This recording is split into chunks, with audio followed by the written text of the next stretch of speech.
ओम शांति। 18 दिसंबर 2024 प्रातः मुरली ओम शांति बाप दादा मधुबन। आज बाबा ने सुनाया, मीठे बच्चे, सर्वशक्तिवान बाप से बुद्धि योग लगाने से शक्ति मिलेगी। याद से ही आत्मा रूपी बैटरी चार्ज होती है, आत्मा पवित्र सतो प्रधान बन जाती है। मीठे बच्चे, सर्वशक्तिवान बाप से ही बुद्धि योग लगाने से शक्ति मिलेगी। याद से ही आत्मा रूपी बैटरी चार्ज होती है, आत्मा पवित्र सतो प्रधान बन जाती है। आज की मुरली से बाबा ने प्रश्न किया है, संगम युग पर तुम बच्चे कौन सा पुरुषार्थ करते हो जिसकी प्रारब्धि में देवता पद मिलता है? संगम युग पर तुम बच्चे कौन सा पुरुषार्थ करते हो जिसकी प्रारब्धि में देवता पद मिलता है? उत्तर में बाबा ने बताया, संगम पर हम शीतल बनने का पुरुषार्थ करते हैं। शीतल अर्थात पवित्र बनने से हम देवता बन जाते हैं। जब तक शीतल ना बने तब तक देवता भी नहीं बन सकते। संगम पर शीतल देवियां बन सब पर ज्ञान के ठंडे छींटे डाल सबको शीतल करना है, सबकी तपत बुझानी है, खुद भी शीतल बनना है और सबको भी बनाना है। ओम शांति। बच्चों को पहले पहले एक ही बात समझने की है कि हम सब भाई भाई हैं और शिव बाबा सभी का बाप है। उन्हें सर्वशक्तिवान कहा जाता है। तुम्हारे में सर्व शक्तियाँ थी, तुम सारे विश्व पर राज करते थे। भारत में न देवी देवताओं का राज था, तुम ही पवित्र देवी देवता थे। तुम्हारे कुलवा डिनास्टी में सभी निर्विकारी थे। कौन निर्विकारी थे? आत्माएं। अभी फिर से तुम निर्विकारी बन रहे हो। सर्वशक्तिवान बाप की याद से शक्ति ले रहे हो। बाप ने समझाया है, आत्मा ही 84 का पाठ बजाती है। आत्मा में ही सतो प्रधानता की ताकत थी, वह फिर दिन प्रतिदिन कम होती जाती है। सतो प्रधान से तमो प्रधान तो बनना ही है। जैसे बैटरी की ताकत कम होती जाती है तो मोटर खड़ी हो जाती है, बैटरी डिस्चार्ज हो जाती है। आत्मा की बैटरी फुल डिस्चार्ज नहीं होती है। बाबा कहते कुछ ना कुछ ताकत रहती है। जैसे कोई मरता है तो दीवा जलाते हैं, उसमें घृत डालते ही रहते हैं कि कहाँ ज्योति बुझ ना जाए। अभी तुम बच्चे समझते हो, तुम्हारी आत्मा में पूरी शक्ति थी, अभी नहीं है। अभी फिर तुम सर्वशक्तिवान बाप से अपना बुद्धि योग लगाते हो, अपने में शक्ति भरते हो। क्योंकि शक्ति कम हो गई है, इसलिए तुम क्या करते हो? अपने में शक्ति भरते हो। शक्ति एकदम खत्म हो जाए तो शरीर ही ना रहे। आत्मा बाप को याद करते करते एकदम प्योर हो जाती है। सतयुग में तुम्हारी बैटरी फुल चार्ज रहती है, फिर धीरे धीरे कला अर्थात बैटरी कम हो जाती है। कलयुग अंत तक आत्मा की ताकत एकदम थोड़ी रह जाती है। जैसे ताकत का देवाला निकल जाता है, बाप को याद करने से आत्मा फिर से भरपूर हो जाती है। तो अभी बाप समझाते हैं, एक को ही याद करना है। ऊंचे तो ऊंचे है भगवत, ऊंचे तो ऊंचे है भगवत, बाकी सब है रचना। रचना को रचना से हद का वर्षा मिलता है। क्रिएटर तो एक ही बेहद का बाप है। बाबा कहते बाकी सब है हद के। बेहद के बाप को याद करने से बेहद का वर्षा मिलता। बेहद का वर्षा क्या है? सतयुग की बात सही, जहाँ पर किसी भी चीज़ की हद नहीं। तो बच्चों को दिल अंदर समझना चाहिए कि बाबा हमारे लिए स्वर्ग नई दुनिया स्थापन कर रहे हैं। ड्रामा प्लान अनुसार स्वर्ग की स्थापना हो रही है, जिसमें तुम बच्चे ही आकर राज करते हो। मैं तो एवर पवित्र हूँ, मैं कभी गर्भ से जन्म नहीं लेता हूँ। बाबा कभी गर्भ से जन्म नहीं लेते हैं, जिसमें तुम बच्चे ही आकर राज करते। मैं तो एवर पवित्र हूँ, मैं कभी गर्भ से जन्म नहीं लेता हूँ, ना देवी देवताओं की तरह जन्म लेता हूँ। सिर्फ तुम बच्चे को स्वर्ग की बादशाही देने के लिए जब ये बाबा 60 वर्ष की वानप्रस्थ अवस्था में होता है तब इनके तन में प्रवेश करता हूँ। यही फिर नंबर 1 तमो प्रधान से नंबर 1 सतो प्रधान बनता है। ऊंचे तो ऊंचे है भगवान, फिर है ब्रह्मा विष्णु शंकर, कहाँ के रहवासी, सूक्ष्म वतनवासी। ये ब्रह्मा विष्णु शंकर, बाबा ने कहा ये ब्रह्मा विष्णु शंकर कहाँ से आए हैं? ये सिर्फ साक्षात्कार होता है। बाबा ने कहा ये सिर्फ साक्षात्कार होता है। सूक्ष्म वतन बीच का है ना, जहाँ स्थूल शरीर है नहीं। सूक्ष्म शरीर सिर्फ दिव्य दृष्टि से देखा जाता है। ब्रह्मा तो है सफ़ेद वस्त्रधारी, वह विष्णु है हीरे जवाहरातों से सजा सजाया। फिर शंकर के गले में नाग आदि दिखाते हैं। ऐसे शंकर आदि कोई हो नहीं सकता, नाग लपेटे शंकर आदि कोई हो नहीं सकता। दिखाते अमरनाथ पर शंकर ने क्या किया, पार्वती को अमर कथा सुनाई।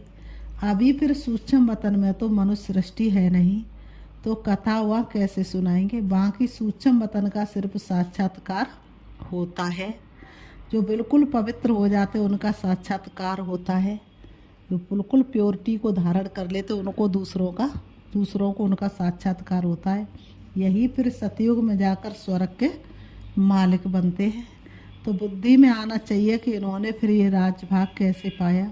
लड़ाई याद तो कुछ होती नहीं, देवता हिंसा कैसे करेंगे। अभी तुम बाप को याद कर राजा ही लेते हो, कोई माने व ना माने। गीता में भी है, देश सहित दे के सब धर्मों को भूल, मामे कम याद करो। बाप को तो दे है ही नहीं जिसमें ममत्व हो। बाप कहते हैं थोड़े समय के लिए इस शरीर का लोन लेता हूँ, नहीं तो मैं नॉलेज कैसे दूँ। मैं इस झाड़ का चेतन बीज रूप हूँ, इस झाड़ की नॉलेज मेरे ही पास है। इस सृष्टि की आयु कितनी है, कैसे उत्पत्ति पालना और विनाश होता है, मनुष्यों को कुछ भी पता नहीं। मनुष्यों को इन बातों का कुछ भी पता नहीं।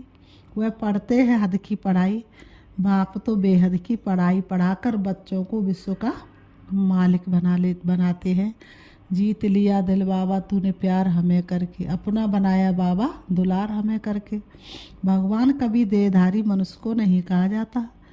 इन्हों को ब्रह्मा विष्णु शंकर को भी अपनी सूक्ष्म देह है, इसलिए इन्हें भी भगवान नहीं कहेंगे। ये शरीर तो इस दादा की आत्मा का तख्त है, अकाल तख्त है ना। अभी ये अकाल मूर्त बाप का तख्त है। अमृतसर में भी अकाल तख्त है। बड़े बड़े जो होते हैं वहाँ अकाल तख्त पर जाकर बैठते हैं। अभी बाप समझाते हैं ये सब आत्माओं का अकाल तख्त है। अभी बाप समझाते हैं सबकी ब्रकुटी के बीच में आत्मा विराजमान है ना, तो ये आत्मा का अकाल तख्त है। शरीर को काल खाता लेकिन आत्मा को तो काल कभी खा ना सके। बाबा कहते आत्मा में ही क्या है, आत्मा में ही अच्छे व बुरे संस्कार भरे हुए हैं। बाबा कहते आत्मा में ही अच्छे व बुरे संस्कार होते हैं। तब तो कहते ये कर्मों का फल है। तब तो कहते ना कि किसी का इसमें दोष नहीं है, तो तुम्हारे ही कर्मों का फल है। कर ले कर्म की तू पहचान, तेरे कर्म हो ऊंच महान। तो बाबा ने कहा सब आत्माओं का बाप ये कही है। बाबा कोई शास्त्र आदि पढ़कर नहीं समझाते हैं। बाबा कहते ये बात अभी शास्त्रों आदि में नहीं है। तब तो लोग चिढ़ते हैं, कहते ये तो शास्त्रों को नहीं मानते। साधु संत आदि गंगा में जाकर स्नान करते तो क्या पावन बन गए, वापस तो कोई जा नहीं सकते। सब पिछाड़ी में जाएंगे। जैसे मकड़ों का झुंड व मक्खियों का झुंड जाता है, मक्खियों में भी क्वीन होती है, उनके पिछाड़ी सभी जाते हैं। बाप भी जाएंगे तो उनके पिछाड़ी सब आत्माएं भी जाएंगी। शिव बाबा जाएंगे तो एक एक आत्मा जाएंगी। मूल वतन में भी जैसे सभी आत्माओं का झुंड है, यहाँ फिर है सभी आत्माओं का, यहाँ फिर है सभी मनुष्यों का झुंड। तो ये झुंड भी एक दिन भागना है। बाप आकर सभी आत्माओं को ले जाते हैं। शिव की बारात गाई हुई है। बच्चे कहो व बच्चियाँ कहो, बाप आकर बच्चों को याद की यात्रा सिखलाते हैं। पवित्र बनने बगैर आत्मा घर वापस जा नहीं सकती। जब पवित्र बन जाएगी तो पहले शांति धाम में जाएगी, फिर वहाँ से धीरे धीरे आते रहेंगे, वृद्धि होती रहती है। राजधानी बनती है ना, सभी इकट्ठे नहीं आते हैं। झाड़ धीरे धीरे वृद्धि को पाता है ना। पहले पहले आदि सनातन देवी देवता धर्म है जो बाप स्थापन करते हैं। ब्राह्मण भी पहले पहले वही बनते हैं जिन्हें देवता बनना है। प्रजापिता ब्रह्मा तो है ना, बाबा ने कहा प्रजापिता ब्रह्मा तो है ना। प्रजा में भी भाई बहन हो जाते हैं। बाबा कहते हैं ब्रह्मा कुमार कुमारियाँ तो यहाँ ढेर बनते हैं। जरूर निश्चय बुद्धि होंगे तब तो इतने ढेर मार्क्स लेते हैं। तुम्हारे में जो पक्के हैं वह वहाँ पहले आते हैं, कच्चे वाले पिछाड़ी में ही आएंगे। मूल वतन में सभी आत्माएं रहती हैं, फिर नीचे आती हैं तो वृद्धि होती जाती है। बाबा ने कहा वो परम धाम खाली होता जाता है और सृष्टि पर मनुष्य बढ़ते जाते, क्योंकि आत्मा बराबर परम धाम से नीचे आ रही हैं। शरीर बगैर आत्मा कैसे पाठ बजाएगी? ये पाठधारियों की दुनिया है जो चारों युगों में फिरती रहती है। सतयुग में हम सो देवता थे, फिर क्षत्रिय वैसे शूद्र बनते हैं। अभी ये है पुरुषोत्तम संगम युग। ये युग अभी ही बनता है जबकि बाप आते हैं। ये अभी बेहद की नॉलेज बेहद का बाप ही देते हैं। ये बेहद की नॉलेज कौन देते हैं? बेहद के बाप ही देते। श्री बाबा को अपने शरीर का कोई नाम नहीं है। ये शरीर तो इस दादा का है। बाबा ने थोड़े समय के लिए ये लौट लिया है। बाप कहते हमको तुमसे बात करने के लिए मुख तो चाहिए ना। मुख ना हो तो बाप बच्चों से बात भी कर ना सके। फिर बेहद की नॉलेज भी इस मुख से सुनाता हूँ, इसलिए इसको गौ मुख भी कहते हैं। इसलिए गौ मुख का गायन है।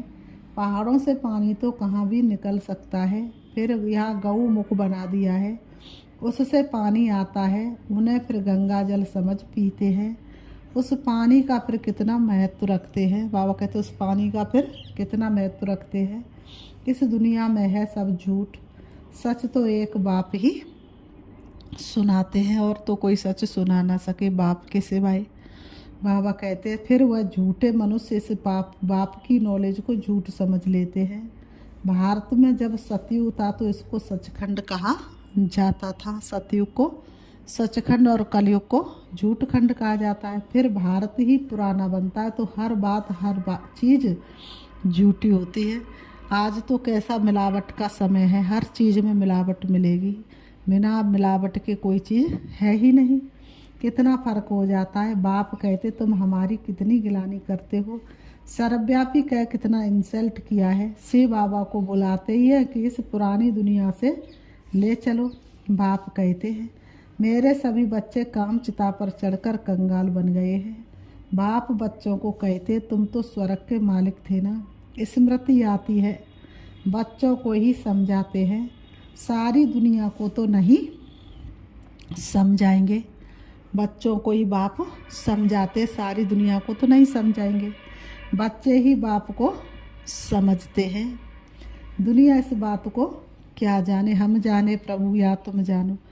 तो बाबा के बच्चों ने बाबा को पहचाना, वही बाप को जानते। और तो दुनिया में कोई बाप को जानता ही नहीं। अगर सबको पता चल जाए कि इन्हें भगवान पढ़ाते तो यहाँ इतनी भीड़ मच जाए कि तुम्हें मिलने की, तुम्हें बैठने की भी जगह न मिले। इसलिए कोटों में कोई पहचानते हैं। सबसे बड़ा कांटा है काम का, नाम ही है पतित दुनिया। सतयुग है 100% पवित्र दुनिया। मनुष्य ही पवित्र देवताओं के आगे जाकर नमन करते हैं। बल बहुत भक्त है जो वेजिटेरियन है, परंतु ऐसे नहीं कि बेकार में नहीं जाते। ऐसे तो बहुत बाल ब्रह्मचारी भी रहते हैं। छोटेपन से कभी छीछी खाना आदि नहीं खाते। सन्यासी भी कहते निर्विकारी बनो। घरवार का सन्यास करते, फिर दूसरे जन्म में भी किसी गृहस्थी के पास जन्म ले, फिर घरवार छोड़ जंगल में चले जाते हैं। परंतु क्या पतित से पावन बन सकते हैं? नहीं। पतित पावन बाप की श्रीमत बगैर कोई पतित से पावन बन नहीं सकते। भक्ति है उतरती कला का मार्ग। तो फिर पावन कैसे बनेंगे। पावन बने तो घर जावे, स्वर्ग में आ जाए। सतयुगी देवी देवता कब घर बार छोड़ते हैं क्या। उन्हों का है हद का सन्यास, तुम्हारा है बेहद का सन्यास। सारी दुनिया मित्र संबंध याद सबका सन्यास। बाबा ने कहा तुम्हारे लिए अभी स्वर्ग की स्थापना हो रही है, तुम्हारी बुद्धि स्वर्ग तरफ है। मनुष्य तो नरक में ही लटके पड़े हैं, तुम बच्चे फिर बाप की याद में लटके पड़े हो। तुमको शीतल देवियां बनाने के लिए ज्ञान चिता पर बिठाया जाता है। शीतल अक्षर के अंगेष्ट है तपत, तुम्हारा नाम ही है शीतला देवी। एक तो नहीं होगी ना, जरूर बहुत होंगी जिन्होंने भारत को शीतल बनाया है। इस समय सारी दुनिया काम चिता पर जल रही है। तुम्हारा नाम बाबा ने क्या रखा है, तुम्हारा नाम क्या है, शीतला देवियाँ। बाबा कहते हैं तुम शीतल करने वाली ठंडा छींटा डालने वाली देवियाँ हो। छींटा डालने जाते हैं ना, ये है ज्ञान के छींटे जो आत्मा के ऊपर डाले जाते हैं। आत्मा पवित्र बनने से शीतल बन जाती है। इस समय सारी दुनिया काम चिता पर चढ़काली हो पड़ी है। अब कलश मिलता है तुम बच्चों को।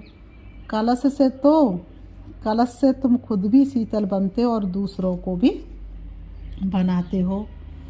ये भी शीतल बने हैं ना, दोनों इकट्ठे हैं। घर बार छोड़ने की तो बात ही नहीं, लेकिन गौशाला बनी होगी तो ज़रूर कोई ने घर बार छोड़ा होगा। किस लिए, ज्ञान चिता पर बैठ शीतल बनने के लिए। जब तुम यहाँ शीतल बनेंगे तभी तुम देवता बन सकते हो।